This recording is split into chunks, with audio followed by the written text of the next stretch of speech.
The first mistake I made wasn't trusting Sarah. It was believing that 8 years of my consistency, my money, and my commitment were a worthwhile investment in her. It was a lie built on cheap wood, and I was the foreman who signed off on the faulty inspection. The sound of the doorbell ringing that Friday afternoon wasn't a chime. It was the entire structure collapsing around me. I thought I knew my wife. After 8 years of marriage, I believed Sarah and I had something real, something built on trust, shared dreams, and genuine love. We'd talked about kids early on, but Sarah always said she wasn't ready, and eventually the conversation just died. I worked long hours in construction management, building what I thought was our comfortable life together. 3 years into our marriage, Sarah quit her marketing job. She said she was burned out, wanted to focus on herself, and figure out what she really wanted to do, she explained one evening over dinner. I supported the decision without question. My business was doing well enough to carry both of us. I thought a happy wife meant a happy life. Sarah filled her days with yoga classes, book clubs, spa appointments, and long lunches with friends. She'd greet me at the door with a smile, ask about my day, share stories about her latest hobby. We still went out to dinner, still took weekend trips, still made love regularly. If anything had changed, I couldn't see it.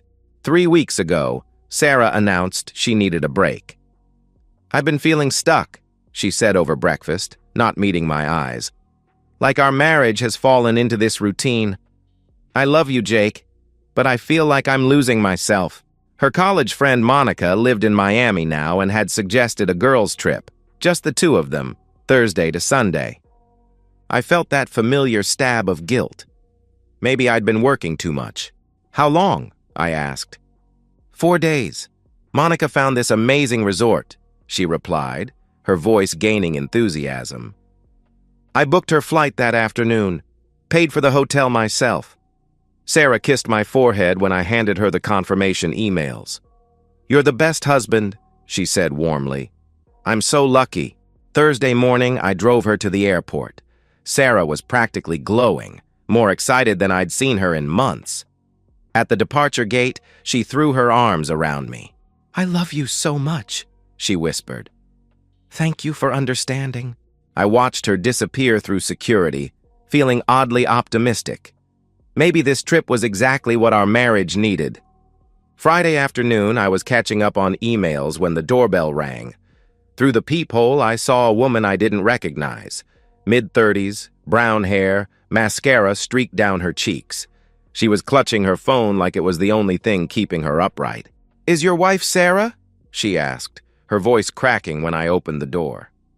"Yes. Who's asking?" I replied cautiously. She started crying then, full-body sobs. "My name is Rachel Foster," she managed between tears. "My husband Derek told me he was going to a work conference in Miami. But I found messages, photos, hotel reservations. He's been sleeping with your wife for 6 months." The world stopped. I stared at this stranger on my doorstep, trying to process what she'd just said. "Can I show you?" she asked desperately. I stepped aside without a word. She sat on my couch and turned her phone toward me. Derek Foster. The name meant nothing to me. But the messages were devastating. Flirty texts dating back months. Explicit selfies from Sarah in lingerie I'd never seen. Photos of Derek that made my stomach turn. "Look at the dates," Rachel whispered. The timestamps matched Sarah's trip perfectly. They'd been planning this for weeks. The messages talked about finally getting away together, about not having to hide anymore. Then Rachel showed me the booking confirmation. The Fontainebleau Miami Beach, presidential suite, booked under Derek Foster's name, Thursday through Sunday, the exact dates as Sarah's girls' trip. Rachel scrolled to another message from Sarah. "I can't wait to wake up next to you without having to lie anymore.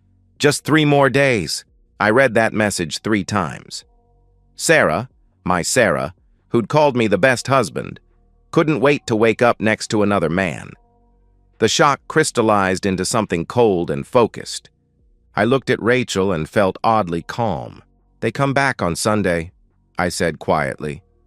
Let's make sure they never forget it. Rachel and I spent Friday night and all of Saturday working like intelligence operatives.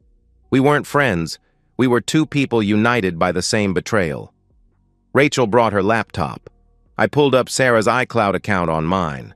She'd never changed the password from our honeymoon. Sarah Jake, 2016. What we found was devastating. Months of messages between Sarah and Derek, a complete chronicle of their affair. It wasn't just sex. They were building a fantasy life together, planning a future that included leaving their spouses. Sarah's messages were the worst part. She didn't just betray me, she mocked me, called me predictable and boring, joked about how clueless I was, how I worked like a good little ATM while she figured out her real life. In one brutal exchange, Derek asked what she'd tell me if I got suspicious. Sarah's response, "Jake's too trusting. He just wants me to be happy. I could probably tell him I'm having an affair, and he'd ask if there's anything I need from the store." I read that message sitting in my kitchen and felt something fundamental shift inside me. The man who'd driven his wife to the airport, who'd felt guilty about working too much, that man was gone. Rachel found financial records. Derek had been paying for Sarah's spa days, her yoga classes, even shopping trips. My wife had been living off another man's money while I paid the mortgage, utilities, groceries. "What do you want to do?" Rachel asked Saturday afternoon, looking up from her laptop. I thought about confronting Sarah privately when she returned, giving her a chance to grovel and beg forgiveness. But I kept thinking about those messages, about how easily she lied to my face, about how she'd called me an ATM. "I'm not giving her a chance to spin this," I said finally. "I want witnesses. I want consequences that stick." Rachel nodded grimly. "Airport confrontation?" "Something better," I replied, the plan forming as I spoke. "You play along with Derek. Act like you don't know anything. I'll do the same with Sarah. Then, Monday night, I invite both couples over for dinner. They won't know the other couple is coming until they're face-to-face in my living room." "Public detonation," she said, understanding immediately. "Complete destruction. In front of family, friends, witnesses," I confirmed. I contacted a divorce attorney Saturday evening and started preparing paperwork. I quietly moved money from our joint accounts into a new account in my name only. I changed passwords on everything. I called my parents, Sarah's parents, and my two closest friends from work. Told them I needed everyone at my house Monday night for an important family announcement. Sunday morning, I cleaned the house, bought wine and appetizers for Monday's dinner party, got a haircut, went to the gym. To anyone watching, I looked like a man preparing for a pleasant evening. Inside, I was building the stage for my wife's complete downfall. I installed a hidden security camera in the living room. I wanted documentation of their faces when the truth came out. Rachel texted regular updates. Derek was acting normal, completely oblivious. 24 hours from now, Sarah's entire world would implode. She'd learn that actions have consequences, that the boring, predictable husband she'd been mocking was capable of things she never imagined. Sunday evening, Sarah's flight landed on time. I stood at baggage claim, playing the devoted husband picking up his wife after her transformative weekend. When Sarah appeared at the top of the escalator, my breath caught despite everything I knew. She looked incredible, tanned and glowing, wearing a white sundress I'd never seen before. She was radiant in the way only a woman who'd spent 4 days being worshipped by a lover could be. "Baby!" she called out, running toward me and throwing her arms around my neck, kissing me full on the lips. She tasted like lies. "How was it?" I asked, playing my part perfectly. Sarah launched into her carefully rehearsed story as we walked to baggage claim. "The resort was amazing," she gushed. "The spa treatments were life-changing. Monica and I talked for hours about life, love, marriage. I did some serious soul-searching and realized how grateful I am to have a supportive husband. I missed you so much," she continued, squeezing my arm. "Being away made me appreciate what we have." Every word was poison wrapped in silk. I nodded and asked follow-up questions about restaurants, excursions. Sarah answered with practiced ease, showing me photos on her phone. Beaches, cocktails, sunsets with Monica. All carefully curated. No sign of Derek, though I knew he was in every location, just outside the frame. At home, Sarah unpacked while I made drinks. She pulled out new clothes, a designer purse she hadn't left with, expensive skincare products. Monica insisted I treat myself, she explained when she saw me looking at the purse. You don't mind, do you? I used the credit card. Of course not. You deserve nice things, I replied smoothly. The credit card connected to my account, $700 at Nordstrom, lingerie, perfume, and the sundress she wore now. All bought for Derek, paid for by me. Sarah settled onto the couch, immediately pulling out her phone. I knew she was texting Derek. I could see every message on the laptop in my office. She was telling him she missed him already, that being back in this house felt suffocating. I have some news, I said casually, sitting beside her. I invited a few people over tomorrow night. Your parents, my parents, Tom and Mike from work. Sarah looked up from her phone, slightly annoyed. Tomorrow? Jake, I just got back. I'm exhausted. It's already planned, I replied. Everyone's excited to see you. She forced a smile. Okay, sure. That sounds nice. She went back to her phone, typing rapidly. On my laptop, I watched her message Derek. Stuck doing dinner with the in-laws tomorrow. Can we meet Tuesday? I need you. That night, Sarah initiated sex. It was enthusiastic, almost performative, probably guilt or maintaining her cover. I went through with it, detached and mechanical. This woman who'd shared a bed with another man for 4 days was now whispering how much she'd missed me. Afterward, she fell asleep on my chest, completely at peace. I stared at the ceiling, feeling nothing for her. The woman I'd married was gone, or maybe she'd never existed. I slipped out of bed and checked my phone. Rachel had texted, Derek's asleep. He has no idea. Are you ready for tomorrow? I typed back, everything's set. Don't back out. I won't, she replied immediately. Time he learned what betrayal feels like. They both will, I answered. Monday morning, Sarah was in an excellent mood. She hummed while getting dressed, talked about calling Monica to plan another trip. I reminded her about dinner, mentioned I'd invited one additional couple she hadn't met, Rachel and Derek Foster. Sarah's fork froze halfway to her mouth. Foster? I don't think I know them, she said carefully. You will tonight, I replied. The trap was set. My living room had never felt so small. Sarah's parents sat confused on the love seat, her mother clutching her purse nervously. My parents occupied the couch, Mom worrying aloud about whether someone was sick.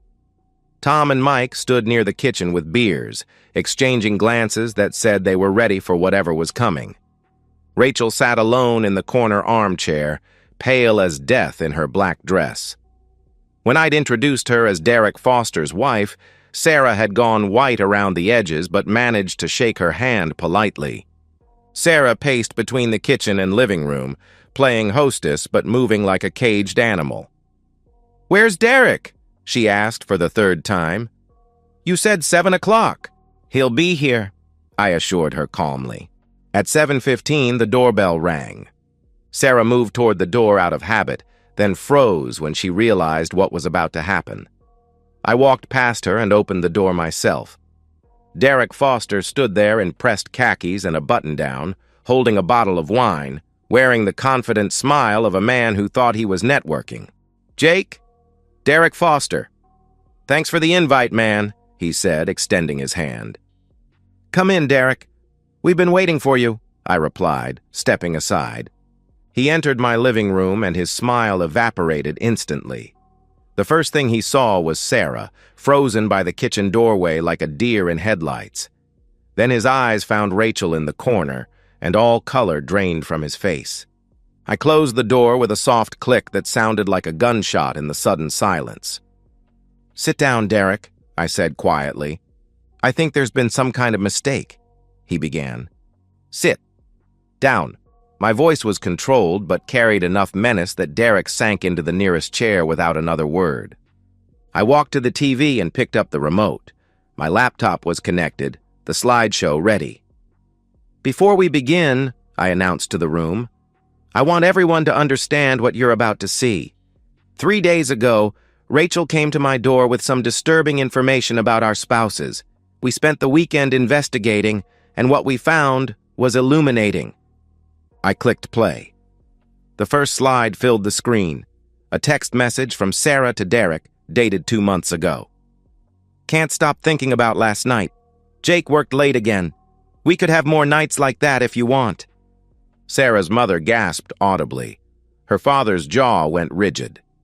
My mother started crying silently. I advanced to the next slide, a photo of Derek and Sarah on a Miami beach, Derek's arm around her waist, both laughing. The timestamp read, Thursday, 3:47 p.m. 6 months, I said, my voice steady as granite. 6 months of planning, 6 months of lying to both our faces. The slides continued.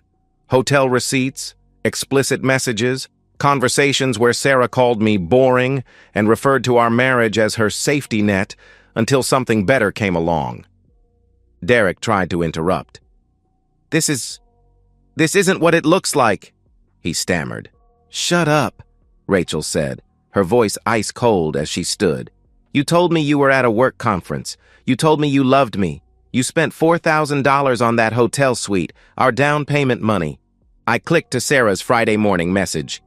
Best 4 days of my life. I can't believe I wasted 8 years pretending to be happy with someone who just works and expects gratitude. The room erupted. Sarah's father stood up, his face purple with rage. Sarah Elizabeth, what the hell is wrong with you? He shouted. Sarah finally found her voice. This is... Jake, please, let me explain. This isn't... She pleaded desperately. Explain what? I turned to face her fully. Explain how you've been f***ing another man for 6 months? Explain how you used my money to buy lingerie for your boyfriend? Explain how you called me an ATM behind my back? I pulled a manila envelope from under a couch cushion and tossed it on the coffee table. Divorce papers. Filed this morning. You'll be served officially tomorrow, but I wanted you to know tonight, in front of everyone who matters. Derek finally found his voice. Rachel, baby, I can explain, he said, turning toward his wife. Don't, Rachel replied firmly. I already sent copies of everything to your HR department. Having an affair with a married woman during a company-funded business trip violates your ethics clause. Enjoy the termination meeting. I looked around the room, meeting each person's eyes. I needed witnesses. I needed everyone who matters to know the truth before she has a chance to rewrite it, play the victim, or make me the villain in this story. Sarah looked up, mascara streaming down her face. Jake, please, we can work this out. We can go to counseling, she sobbed. There's nothing to work out, I replied coldly. You made your choice. You chose him.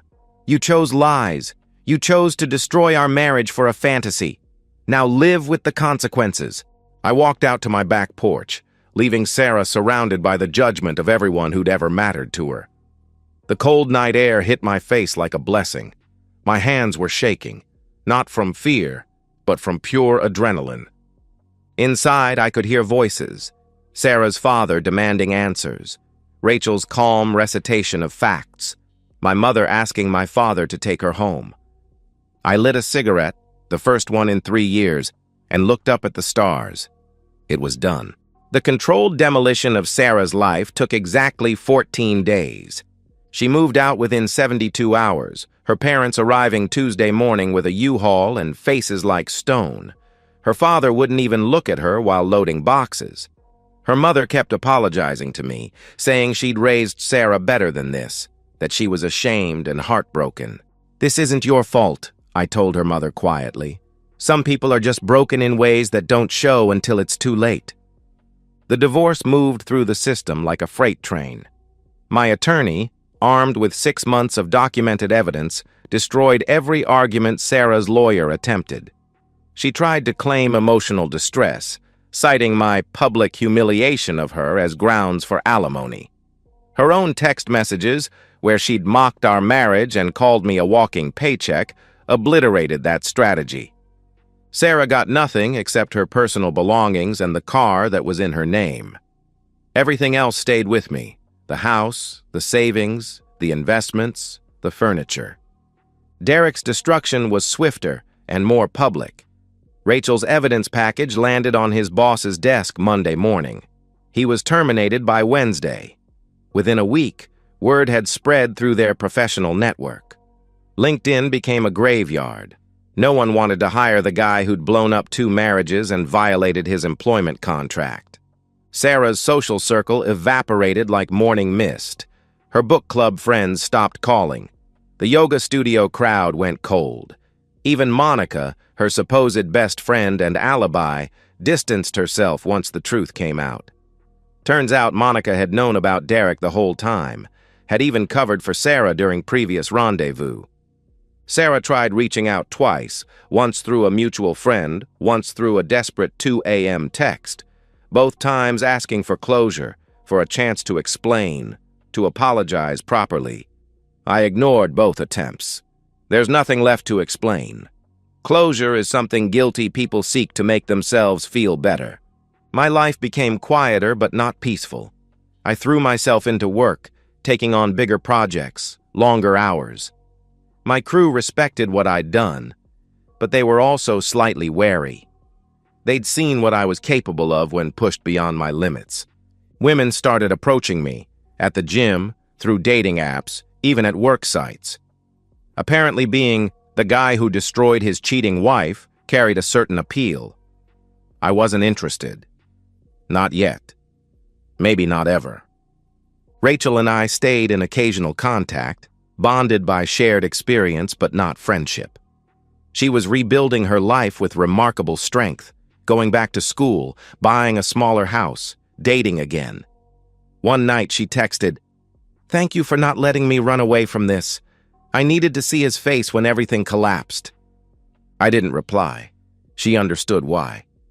People asked if I felt guilty about the public nature of Sarah's humiliation. The answer was no. She'd humiliated me for 6 months, every time she kissed me goodbye before meeting Derek, every time she spent my money on their affair, every time she laughed with her friends about her clueless husband. The house felt different now. Quieter, but also cleaner somehow. The air itself seemed lighter without Sarah's constant lies polluting every room. 3 months after the Monday night massacre, I sat on my back porch with a beer, watching the sunset paint my backyard gold. The divorce was final. Sarah was living in a studio apartment across town, working at a call center. I thought about the man I'd been before all this, trusting, optimistic, believing in partnership and commitment. That version of Jake was gone, and I wasn't entirely sure if that was evolution or loss. Maybe both. But I was certain of one thing. I'd proven to myself that I wasn't the fool they'd thought I was. When pushed past my breaking point, I was capable of strategic, perfect revenge. 6 months have passed since that Monday night. The seasons changed from winter to spring to early summer, and life settled into a new rhythm. I've seen Sarah twice since then, both times by accident. Once at the grocery store, once at a gas station. Both times, I felt nothing. No anger, no satisfaction, no regret. Just the mild recognition you might have seeing a stranger who looked familiar. People still ask how I'm doing. The question annoys me because it assumes I should be devastated, that destroying a cheating spouse should have broken me somehow. I'm not devastated, I told my friend Mike last week when he asked. I'm not broken. I'm just different. I bought new furniture for the house, not because I needed to erase Sarah's memory, but because I wanted things that were entirely mine. I date occasionally, women who approach me at work or the gym, but nothing serious. Most of them want to hear the story of how I caught Sarah, how I planned the confrontation, how it felt to watch her world implode. I don't tell it. That story belongs to me and the people who lived it. Rachel moved to Portland last month, fresh start with a new job. Her final text to me said simply, "Thank you for having the courage to act when I wanted to run. I'm happy now." I believed her. Some people deserve happiness after betrayal. I wonder sometimes if Sarah and Derek ever reconnected, if their affair survived the explosion, or if it died in the wreckage like everything else. But these are idle curiosities, not obsessions. Sarah's future isn't my concern anymore. The house is quiet in the evenings, but it's comfortable quiet. I read more now, work on projects I'd put off during the marriage years, travel when I want without negotiating schedules or preferences. I've discovered I like my own company. I've learned to trust my instincts again. Last week, a coworker asked if I missed being married. It was a fair question from someone who didn't know the whole story. "I miss what I thought I had," I told him honestly. "But what I thought I had never existed. That's the truth of it.